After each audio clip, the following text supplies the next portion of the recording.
Pokai, nama tempat mata air, berdasarkan asal kata Pokai dalam bahasa daerah etnik Tolaki Mekongo. Po berarti tempat dan kai berarti tangan. Jadi Pokai adalah tempat tangan. Jika diartikan secara konotatif, Pokai bisa diartikan tempat penanganan atau penyembuhan. Cerita ini mengisahkan seekor buaya kuning yang lahir dari rahim manusia yang bernama Weda. Buaya yang diyakini sebagai titisan Tuhan atau Dewa Sangia. Buaya kuning tersebut diberi julukan sebagai Sangia Sorume karena perlakuan baiknya terhadap masyarakat di sekitarnya. Dahulu kala, hiduplah seorang perempuan hamil bersama suaminya dengan rumah panggung yang berukuran kecil. Perempuan tersebut bernama Weda dan tiap harinya mereka hidup hanya dengan bercocok tanam.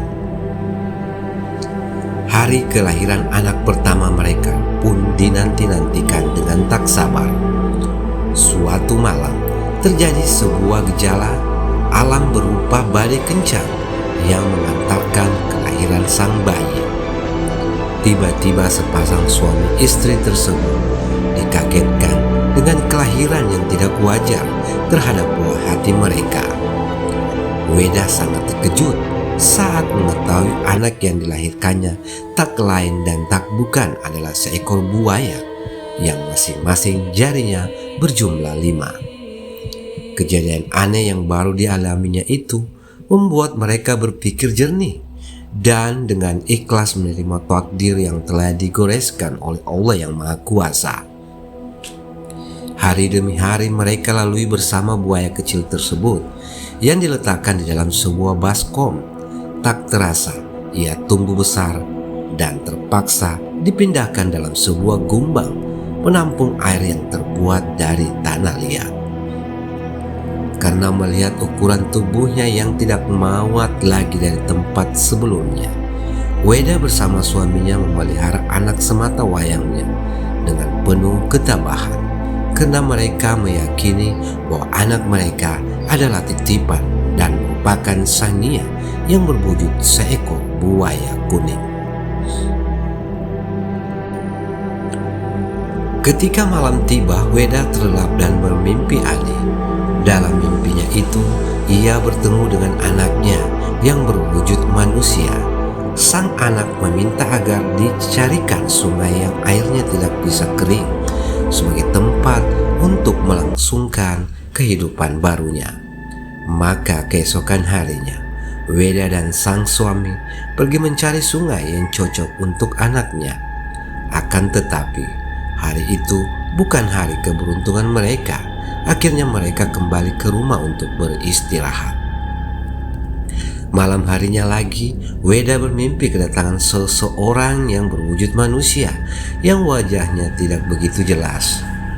Orang tersebut menunjukkan letak sungai tempat mereka harus menyimpan anaknya. Keesokan harinya diceritakannya lah pada suaminya mengenai hal yang merupakan petunjuk dari bunga-bunga tidurnya itu. Dengan semangat yang besar, suami istri tersebut berjalan kaki menelusuri hutan mencari sungai yang dimaksudkan. Pada hari itu juga mereka menemukan sebuah mata air bergelembung yang seakan-akan dilindungi sebuah drum yang terdapat di pinggir sebuah sungai. Saat itu mereka menetapkan bahwa sungai itulah yang dimaksud dalam mimpi Weda. Selang 1 hari mereka kembali ke sungai tersebut untuk melepaskan anak titipan dari sang penguasa yang bernama Sangia Sorume.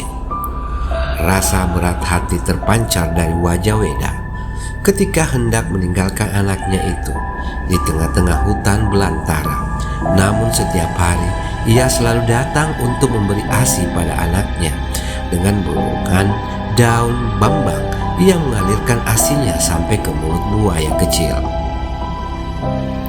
Begitulah tiap harinya sampai buaya itu tumbuh besar dan tidak lagi meminum ASI ibunya. Suatu hari, seorang laki-laki separuh baya beserta perahu yang dinaikinya tenggelam di laut.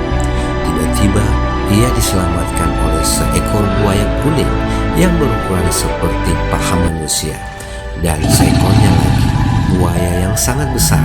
Lelaki tersebut merasa heran karena buaya-buaya itu bukannya memangsa, melainkan menyelamatkan nyawanya.